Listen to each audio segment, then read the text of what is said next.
하나님께서 오늘 우리에게 주신 말씀은 창세기 7장 13절에서 16절 그리고 8장 15절에서 19절까지 말씀 되겠습니다. 바로 그날 노아와 그의 아들들인 셈, 함, 야벳과 그의 아내와 세 며느리가 방주로 들어갔습니다. 그들과 모든 짐승들이 그 종류대로, 모든 가축들이 그 종류대로, 땅에 기어다니는 모든 것들이 그 종류대로, 모든 새들 곧 날개 달린 모든 것들이 그 종류대로 들어갔습니다. 살아 숨쉬는 모든 육체들이 둘씩 노아에게 와서 방주로 들어갔습니다. 들어간 것들은 모든 육체의 암컷과 수컷이었습니다. 그것들이 하나님께서 그에게 명령하신 대로 들어가자 여호와께서 그의 뒤에서 방주의 문을 닫으셨습니다. 창세기 8장 15절에서 19절까지입니다. 그때 하나님께서 노아에게 말씀하셨습니다. 너는 내 아내와 내 아들들과 내 며느리들과 함께 방주에서 나와라. 너와 함께 있던 모든 생명들 곧 새들과 짐승들과 땅 위에 기는 모든 것들을 데리고 나와라. 그것들이 땅에서 새끼를 많이 낳고 수가 불어나 땅 위에 번성할 것이다. 노아가 그 아들들과 그 아내와 그 며느리들과 함께 방주에서 나왔습니다. 함께 읽습니다. 모든 생물들 곧 모든 짐승과 모든 새와 땅에서 기는 것이 다 그 종류대로 방주에서 나왔습니다. 아멘. 세상을 변화시키는 공동체가 요셉의 슬로건인 것을 제가 들었습니다. 여러분 토요일날 귀한 예배 드리시고 일요일날 또 섬김 가운데 또 삶의 자리 가운데 귀하게 섬기며 나아갈 텐데요. 그 슬로건처럼 세상을 변화시키는 여러분 되시길 축복합니다.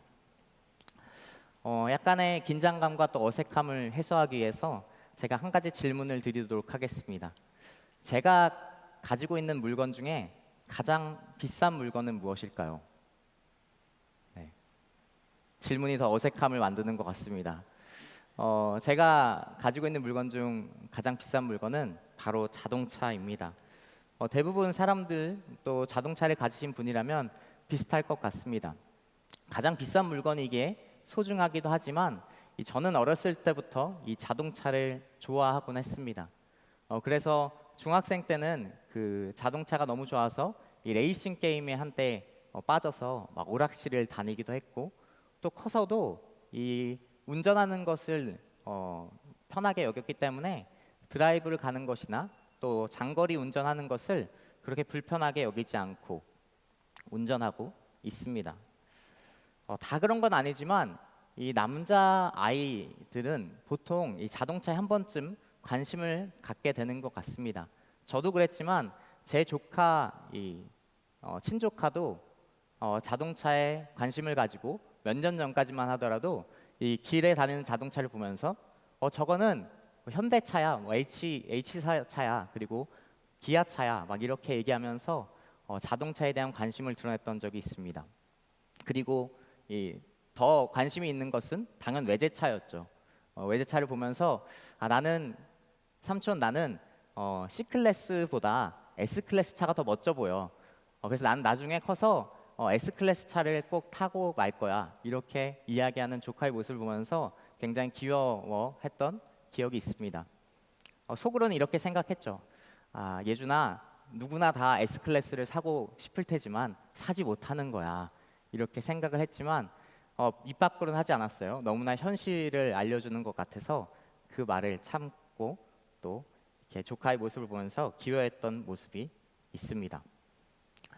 차를 좋아했기 때문에 제가 2년 전에 이제 차를 바꿀 때 너무나 기쁜 마음으로, 벅찬 마음으로 차를 바꿨거든요. 근데 차를 바꾸고 제가 놀란 점이 하나 있습니다. 이전에 이 오래된 차를 이제 바꾸고 새로운 차를 받으니까 이 차의 기능들이 너무나 바뀐 거예요. 너무나 좋은 기능들이 많이 탑재된 것을 제가 경험했습니다. 사실 제가 바꾼 차가 그렇게 막 높은 급의 차가 아니거든요. 그냥 평범한 국산 SUV 차로 바꿨는데 기능들이 이전 차와 비교했을 때 너무 좋아진 것이죠. 일정한 속도로 가는 이 크루즈 기능도 그냥 그 속도로 가는 것이 아니라 이제 앞에 차를 인식해서 자동적으로 차가 속도를 줄이고 또 간격이 벌어지면 이 속도를 다시 가속하는 그런 기능도 있고, 또 차가 자기가 알아서 차선을 유지해주는 기능도 있는 것을 보면서 굉장히 신기했던 기억이 있습니다. 요즘은 정말 차의 기술이 너무나 좋아서 이렇게 차로 여행하는 것도 정말로 어떻게 보면 불편하지 않겠다라는 생각이 들더라고요. 먹는 것만 좀 해결이 되면 이 장거리 운전을 하면서 여행을 하면서 차에서 자고 또 일어나서 또 여행하고 또 차에서 자고 이렇게 한번 국내를 한번 투어하는 것도 나쁘지 않겠다라는 생각을 했습니다. 그런데 그 기간 장거리 여행하는 것이 한두 달이면 모르겠지만 만약에 정말로 긴 기간 1년 동안 이 차에서 지낸다라고 생각했을 때 어떨까요?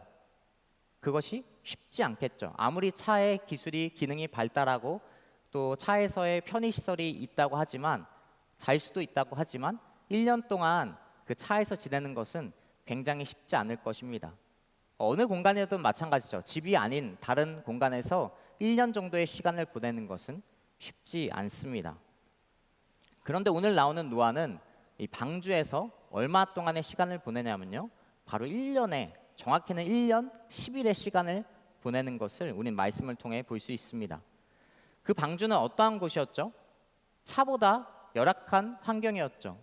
첨다한 기능도 없고 굉장히 열악한 많은 동물들이 있고 비좁은 공간, 그 곳 가운데 하나님께서 명령하신 것에 따라서 하나님의 그 순종함으로 1년 동안 그 공간에서 시간을 보내는 것을 보게 됩니다.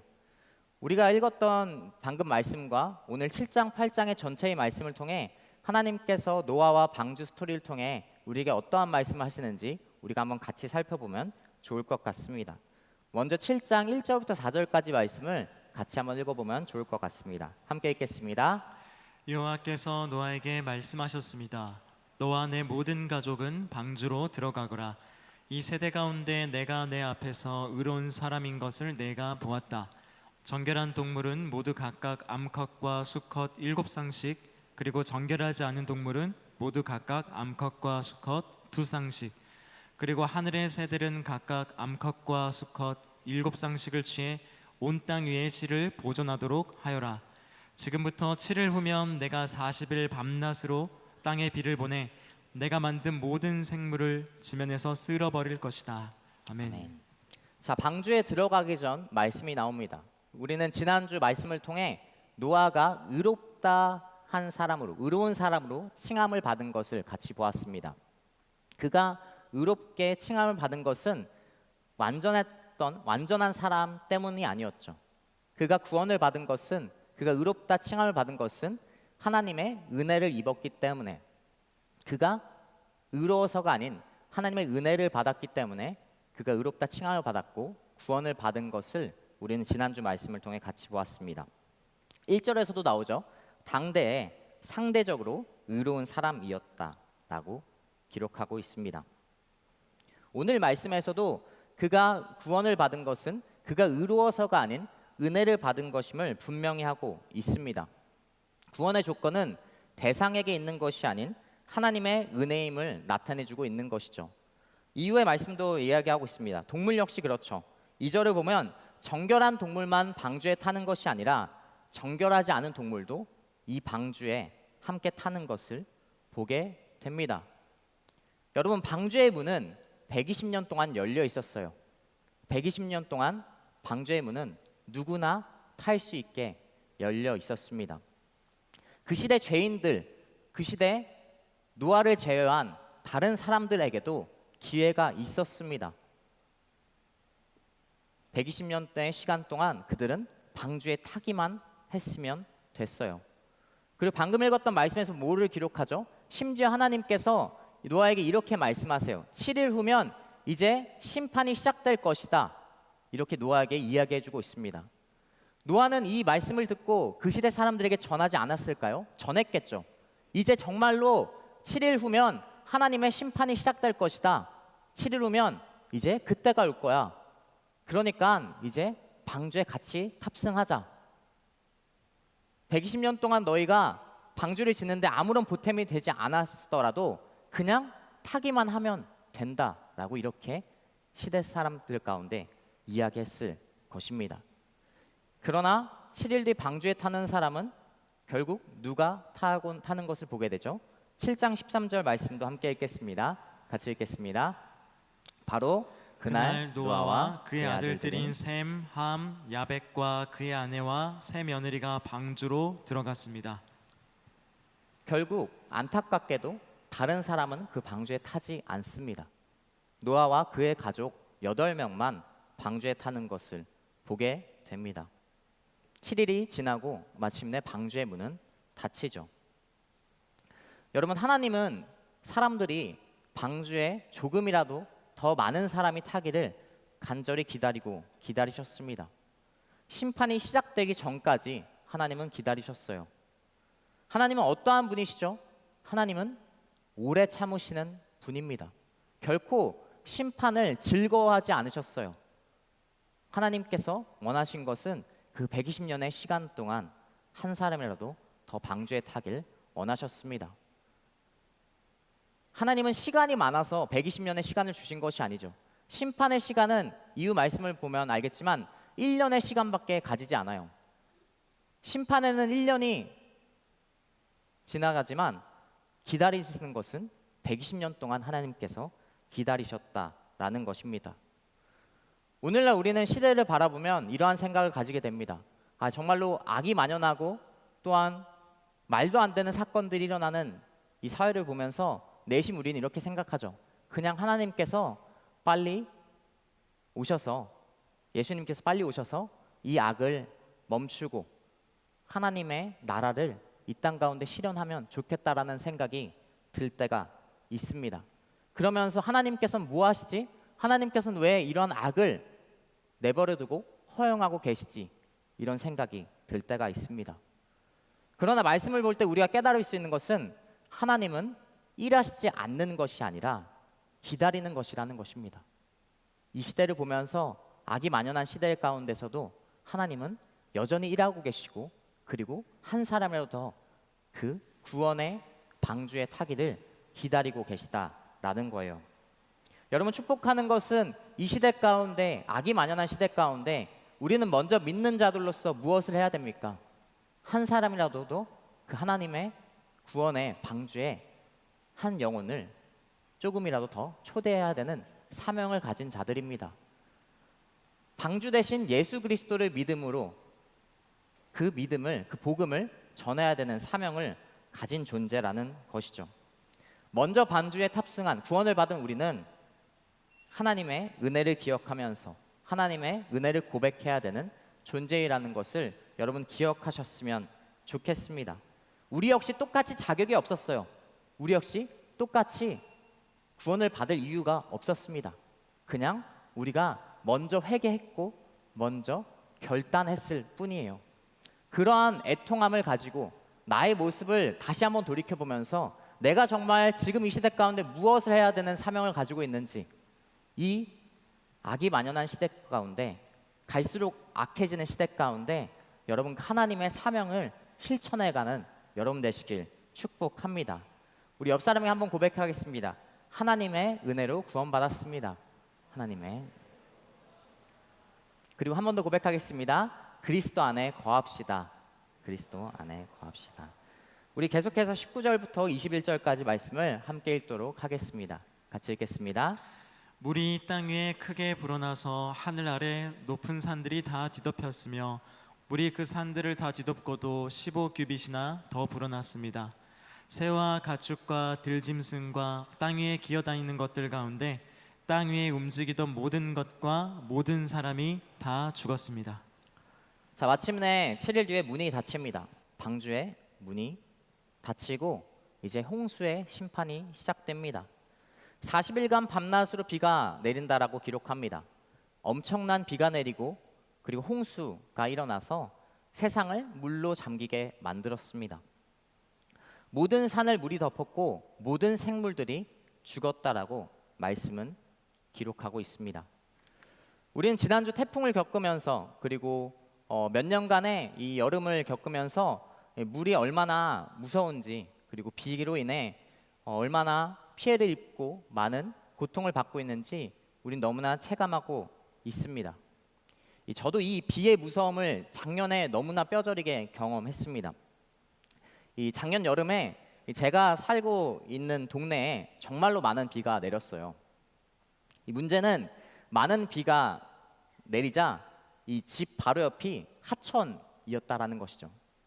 이 많은 비가 내리고 결국 하천이 범람을 한 것입니다.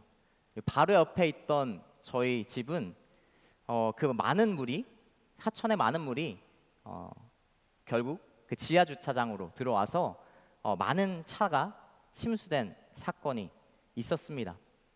저도 집에 있다가 너무나 비가 많이 오니까 이런 하천이 범람했다는 사실은 모른 채 그래서 집 밖으로 한번 나와서 이 주차장으로 내려가야겠다 생각을 가지고 그때 이제 집 밖으로 나왔습니다.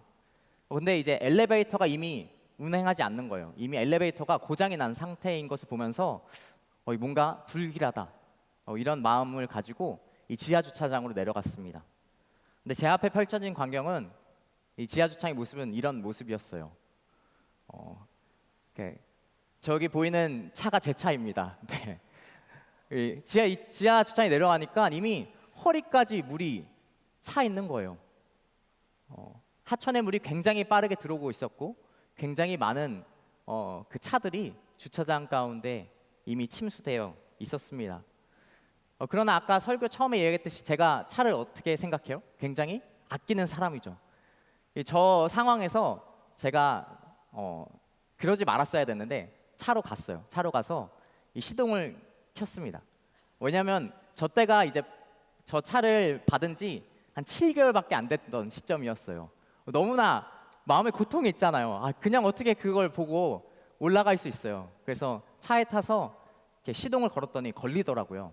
그래서 이렇게 시동을 걸고 이제 차를 출발하려고 하는데 갑자기 주차장이 정전이 되는 거예요. 너무나 까만 상태에서 두려운 마음 가운데 이 차를 조금씩 운행했습니다. 근데 이제 차를 운행하다가 이 지하에서 이제 올라오는 오르막, 아까 사진에 봤던 오른쪽 사진인데요. 네, 그 오르막을 이제 맞이하게 되면서 더 많은 물이 그 내리막길을 타고 물이 내려오면서 이 차의 시동이 꺼지고 이제 차가 돌기 시작하는 것이었습니다. 그래서 그때 딱 드는 생각이 이런 생각이 들더라고요. 진짜 이거 큰일 날 수 있겠다. 진짜로 이제는 조심해야겠다라는 생각이 들면서 이제 탈출해야겠다는 생각으로 이 문을 열려고 했습니다. 근데 이미 물이 들어와서 차에 이미 물이 차 있었거든요. 그러니까 수압 때문에 문이 안 열리는 거예요. 문이 안 열리는 거예요. 사진을 보면은 이 옆에 사진을 보면 물이 굉장히 이미 차에 차 있는 것을 볼 수 있습니다. 사진 한번 띄워주시겠어요? 다시. 저 오른쪽 차가 이제 제가 올라오다가 버리고 온 차입니다. 그래서 이제 슬픈 마음으로 차를 버리고 이제 엘리베이터 고장난 상태였으니까 20층을 다시 계단으로 걸어왔어요. 집에 다시 도착해서 드는 생각이 참 허탈한 이런 생각을 가지게 만들었습니다. 물이 이렇게 무섭고 지금 이게 내가 겪고 있는 게 진짜 실제 상황인가 이런 생각이 들었던 그날의 기억이 있습니다. 그런데 이제 한 반나절쯤 지나고 이제 조금씩 정신이 돌아오기 시작했어요. 정신을 차리고 나니까 그래도 하나님께서 그 상황 속에서 이 생명을 이제 보호하셨고 또 차는 비록 떠나갔지만 몸의 성함을 이제 기억했을 때 감사함이 있던 기억이 있습니다. 그리고 이제 더 나아가서 그때 든 생각이 뭐였냐면 홍수 말씀을 할 때, 홍수 심판 말씀을 할 때 정말 예하로 딱이겠다 이런 생각이 딱 들었던 기억이 있습니다. 그래서 그 물 가운데 이렇게 하나님께 생명을 보호하셨던 그런 감사함의 사건이 있었습니다. 노아 역시 이 심판의 홍수의 심판 속에 그 구원의 하나님을 만나게 되죠. 정말로 많은 비가 내리고 세상 모든 생명이 죽었지만 하나님께서 노아를 그 홍수 심판 가운데 구원하셨습니다. 그래서 그는 하나님께 기쁨과 감사함을 가졌을 것입니다. 방주에 탑승했을 때 하나님께 정말로 기쁨과 감사와 안도를 가지는 고백을 했겠죠. 그러나 심판 가운데 구원을 받은 이 노아의 가족에게 그 기쁨과 감사함이 계속해서 지속됐을까요? 그렇게 오래 가지 않았을 것입니다. 왜냐하면 방주는 오랫동안 지낼 곳이 아니었기 때문이죠. 열악한 곳이었기 때문입니다. 여러분, 방주 안을 우리가 상상해 봅시다. 방주에는 어떠한 빛도 없었어요. 이 창세기 6장 지난주 말씀 우리가 기억하면은 방주에 창문이 딱 한 개 있거든요. 창문이 딱 한 개가 있는데 그것도 방주의 맨 위 꼭대기에 하나님께서 창문을 만들라라는 그 말씀이 있습니다. 이 방주에는 어떠한 빛도 없었고 당연 전기도 없었고 그리고 불도 지피지 못했을 것이에요. 왜냐하면 방주는 나무로 만들었기 때문에 그 안에서 불을 지핀다는 것은 말도 안 되는 일이었을 것입니다. 구원을 받고 기쁨과 감사함이 그 가운데 있었지만 점차 시간이 지나자 그들이 정말 직면한 방주 안의 환경이 어땠는지 그들에게 크게 다가왔을 것입니다. 기쁨과 감사는 사라지기 시작했을 것이에요. 1년의 시간을 그곳 가운데 보냅니다. 그 시간이 결코 녹록지 않았다라는 것이죠.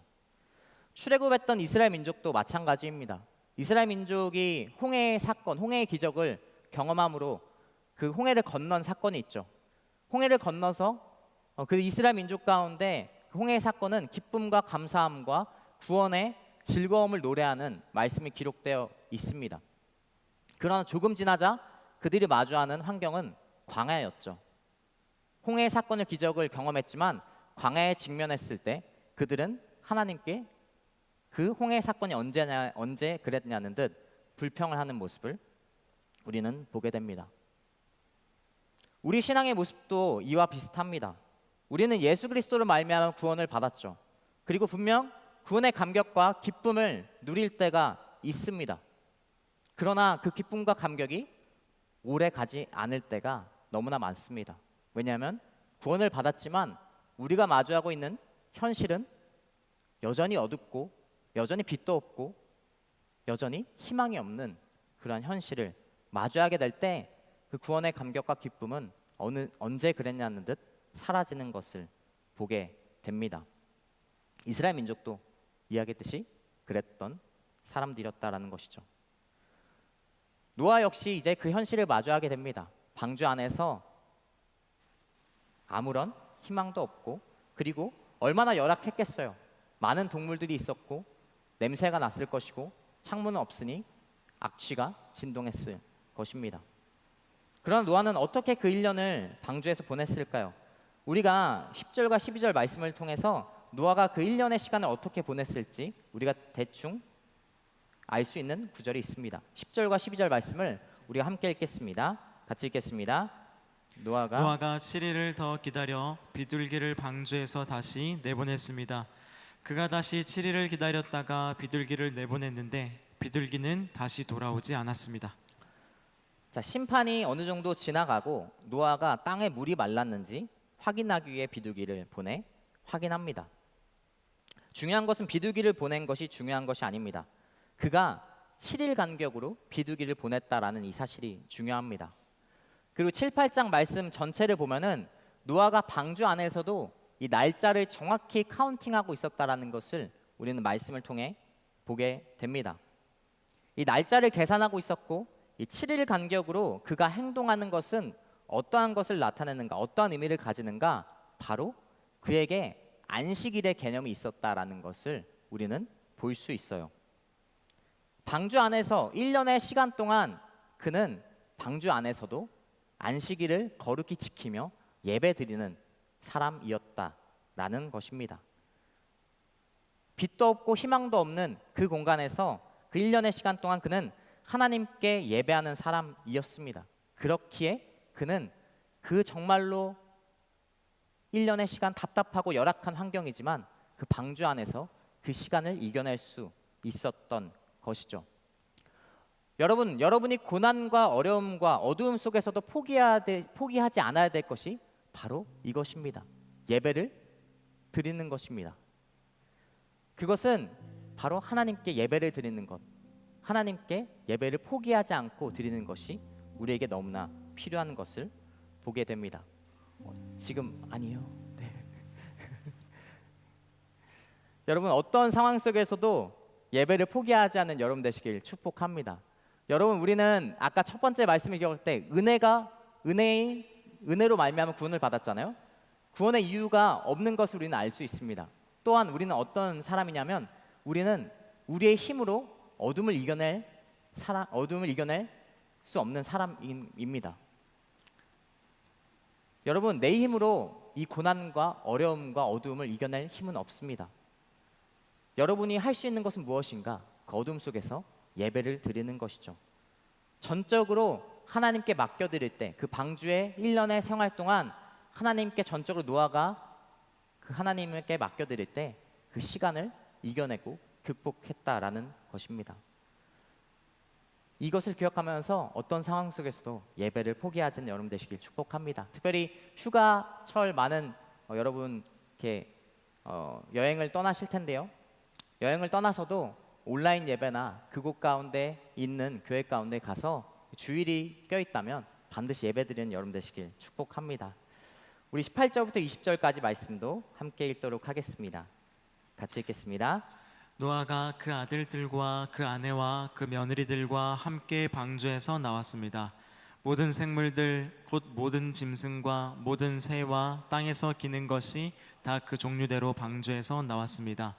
노아가 여호와를 위해 제단을 쌓고 정결한 짐승들과 정결한 새들 가운데 엿을 잡아 그 제단 위에 번제로 드렸습니다. 아멘.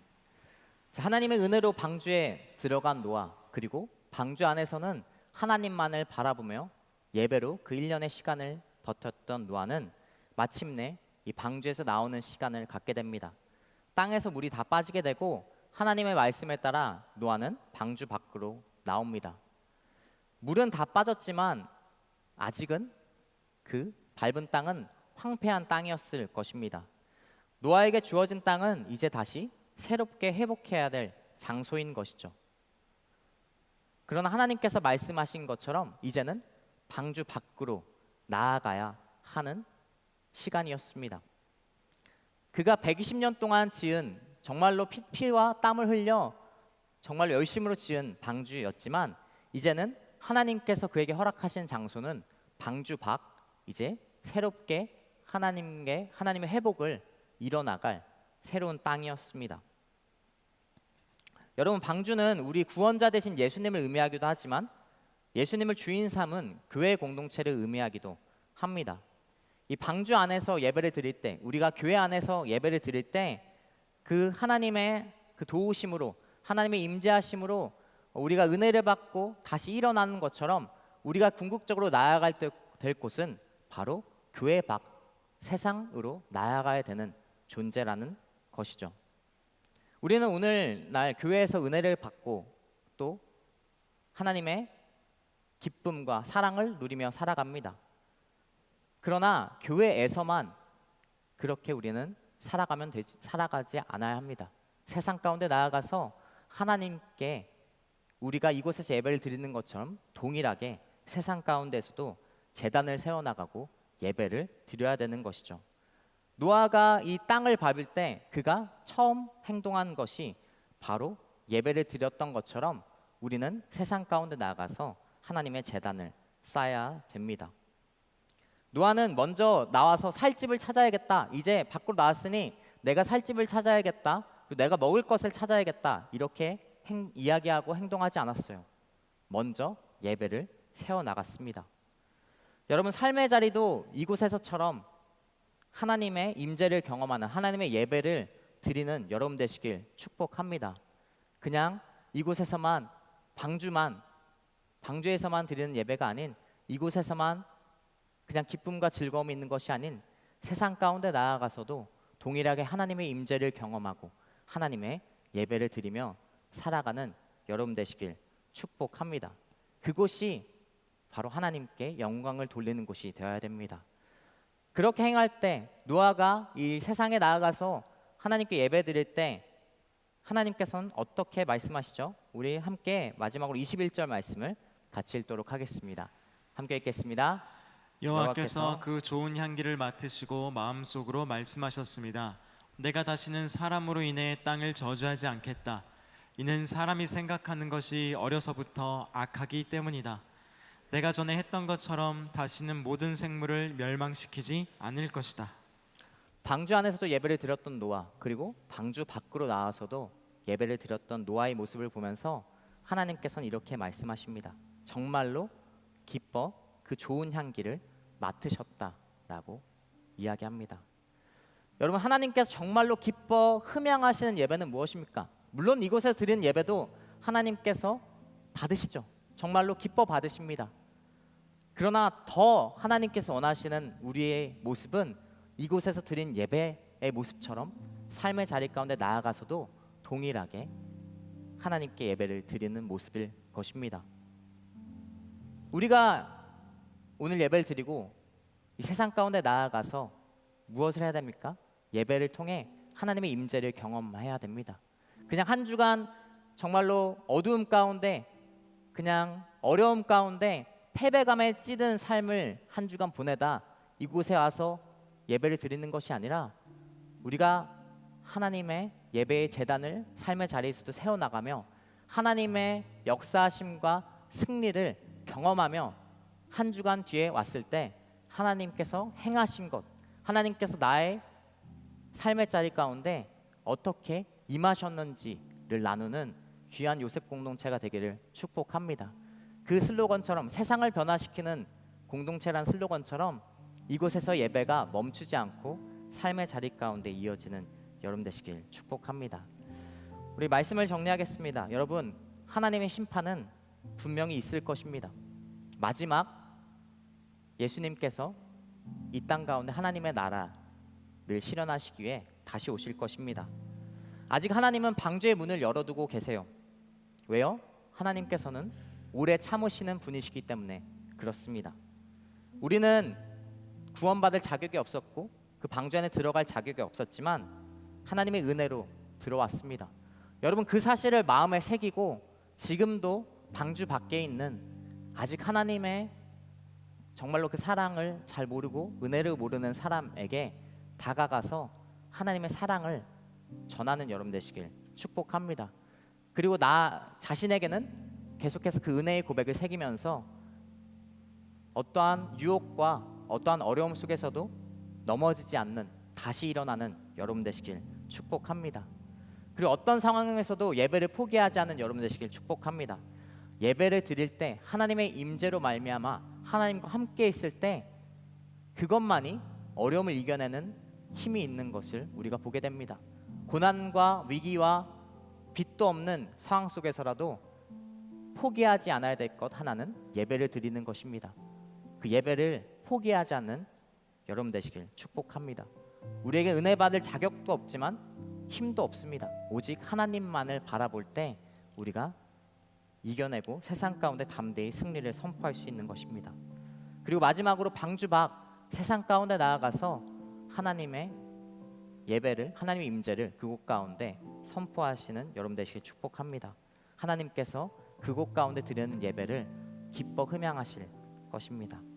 우리 함께 말씀을 기억하면서 함께 찬양했으면 좋겠습니다. 이 시간 찬양할 때 이 가사를 묵상하면서 그리고 말씀을 기억하면서 함께 찬양하도록 하겠습니다.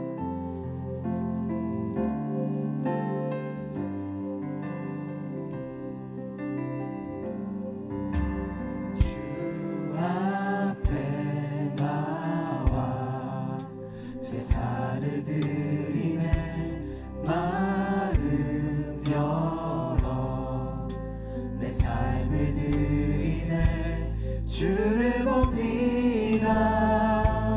끝없는 사랑 날 회복시. 처음부터 다시 한번 고백할까요? 주 앞에 나와, 주 앞에 나와 제사를 드리네. 마음 열어 내 삶을 드리네. 주를 봅니다. 끝없는 사랑 날 회복시키네. 이제는 들어 주 보내. 그대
기도했으면 좋겠습니다. 이 시간 기도할 때 하나님 아버지, 하나님은 오래 참으시는 하나님이십니다. 자격 없는 우리를 은혜로 구원해 주신 주님, 하나님, 우리가 그것을 가슴에 품고 하나님께서 우리 가운데 소명을 주신 것을 기억하게 하여 주시옵소서. 하나님, 이 땅 가운데 하나님의 그 복음을 전하는 사명이 우리 가운데 있음을 보게 됩니다.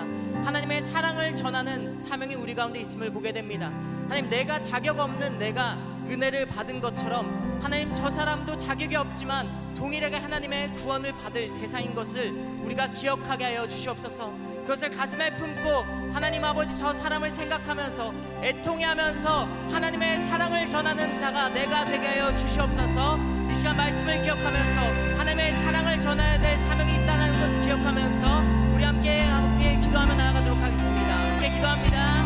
하나님 아버지, 그렇습니다. 하나님, 우리 가운데 주신 하나님의 은혜를 기억합니다. 하나님, 자격 없었지만 하나님 아버지 그 사랑을 말미암아 우리가 구원을 받았고 하나님의 은혜로 구원을 받았고 하나님, 우리가 구원을 하나님 아버지 희망을 보내주셨으니 하나님께서 우리가 주셔서 하나님, 우리는 부족하고 연약합니다. 이것이 당연하죠. 하나님, 그러나 우리에게 주신 하나님의 사랑이 있기 때문에 우리는 멈추지 않아야 됩니다. 주님께 나아가야 됩니다. 하나님 아버지, 사랑을 들고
믿음으로 주와 건네 날 보리 언덕 넘어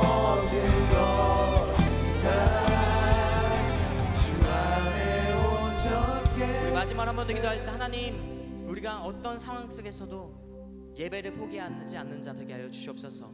하나님의 임재를 포기하지 않는 자 되게 하여 주시옵소서. 여전히 구원받은 우리의 모습은, 우리의 환경은 여전히 어두움 속에 있을 것입니다.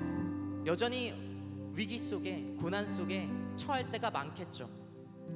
하나님, 그 상황 속에 우리는 무엇을 선택해야 됩니까? 다시 한번 하나님께 예배를 드리며 나아가는 것입니다.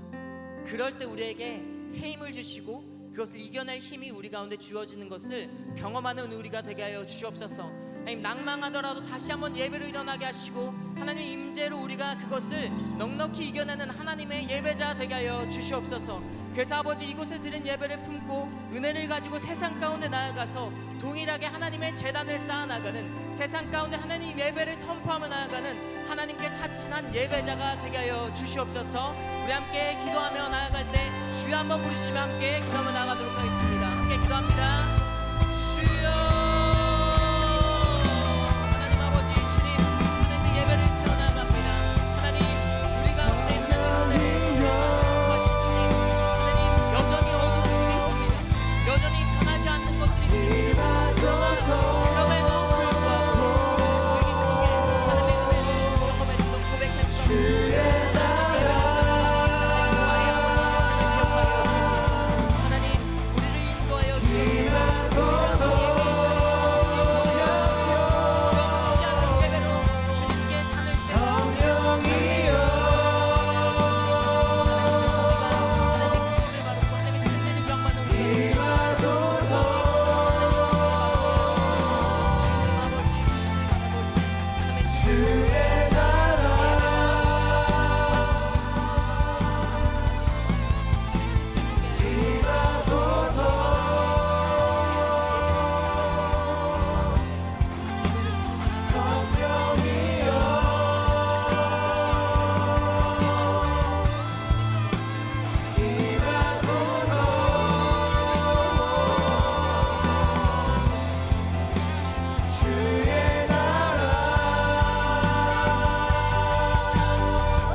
아버지 그렇습니다. 하나님, 우리가 이 방주의 스토리를 통해, 홍수 심판의 스토리를 통해 하나님께서는 오래 참으시는 분인 것을 우리가 다시 한번 깨닫습니다.